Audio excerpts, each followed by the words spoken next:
warahmatullahi wabarakatuh. Selamat datang di podcast BBS Bincang-Bincang Santai. Pernah gak sih kamu merasa sebenarnya kamu itu siapa? Atau merasa harus menjadi orang lain hanya supaya diterima oleh lingkungan?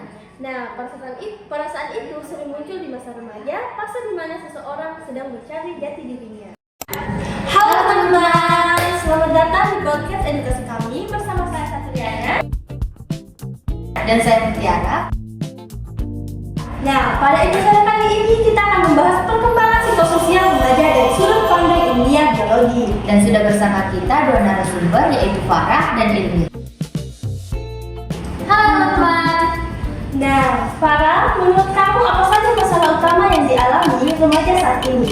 Dan salah satu masalah utama yang dialami saat ini yaitu krisis identitas, di mana remaja kebingungan menentukan siapa dirinya sendiri. Selain itu, banyak juga remaja yang mengalami penurunan kepercayaan diri dan merasa dirinya tidak cukup baik. Benar, bahkan mereka ada yang merasa tertekan karena harus memenuhi ekspektasi lingkungan, baik dari teman maupun dari media sosial. Nah, dalam ilmu biologi dan psikososial perkembangan, kondisi ini merupakan bagian dari proses perkembangan manusia. Dan menurut teori Erik Erikson, remaja berada pada tahap identity dan role confusion. Jika tahap ini tidak dilalui dengan baik, remaja bisa mengalami kebingungan identitas yang berdampak pada masa depannya. Apa saja faktor menyebabkan munculnya masalah psikososial pada remaja ini? Nah, salah satu faktor utamanya itu dari teman sebaya. Pada masa remaja, kebutuhan untuk diterima itu sangat tinggi, sehingga mereka sering mengikuti lingkungan dan meskipun mereka tidak sesuai dengan diri mereka sendiri. Selain itu, media sosial juga memiliki pengaruh besar. Remaja sering membandingkan dirinya dengan orang lain yang terlihat lebih sempurna, sehingga memicu rasa tidak percaya dirinya. Nah, faktor berikutnya itu kurangnya komunikasi dengan keluarga. Ketika remaja tidak memiliki tempat yang aman untuk bercerita, mereka cenderung memendam masalahnya sendiri. Nah, dari sisi biologi, masa remaja ditandai dengan perubahan hormon seperti peningkatan estrogen dan testosteron yang mempengaruhi emosi dan suasana hatinya. Selain itu, perkembangan otak, terutama bagian pengendalian emosi dan pengambilan keputusan belum sepenuhnya matang.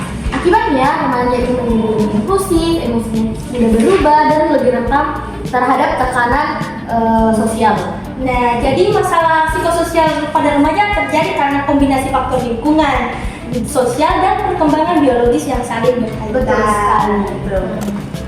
Bagaimana solusi yang bisa dilakukan untuk mengatasi masalah ini? Pertama-tama, remaja perlu mengenal dan menerima dirinya sendiri, termasuk entah kekurangannya ataupun kelebihan remaja itu sendiri. Kemudian yang kedua itu adalah pentingnya untuk memilih lingkungan yang positif dan Nah, selain itu membangun komunikasi yang terbuka dengan orang tua atau orang terdekat sangat diperlukan. Ya, remaja juga ini bisa mengembangkan potensi diri mereka melalui kegiatan positif seperti olahraga mungkin, organisasi, dan juga menyalurkan hobi-hobi yang terpendam. Nah, dengan begitu mereka lebih percaya diri dan menemukan jati diri mereka sendiri. Nah, dari obrolan hari ini kita belajar bahwa menjadi remaja memang tidak selalu mudah, banyak perubahan, banyak tekanan, tetapi juga banyak peluang untuk tumbuh. Dan ingat, setiap proses yang kalian jalani hari ini adalah bagian dari perjalanan untuk menjadi versi lebih baik Terbaik dari kalian. Ya, terbaik dari kalian. Kalau hari ini mungkin terasa berat, itu bukan berarti kalian lemah. Itu tandanya kalian sedang berproses. Dan kalian tidak sendiri, selalu ada orang yang baik dan siap mendengarkan kalian.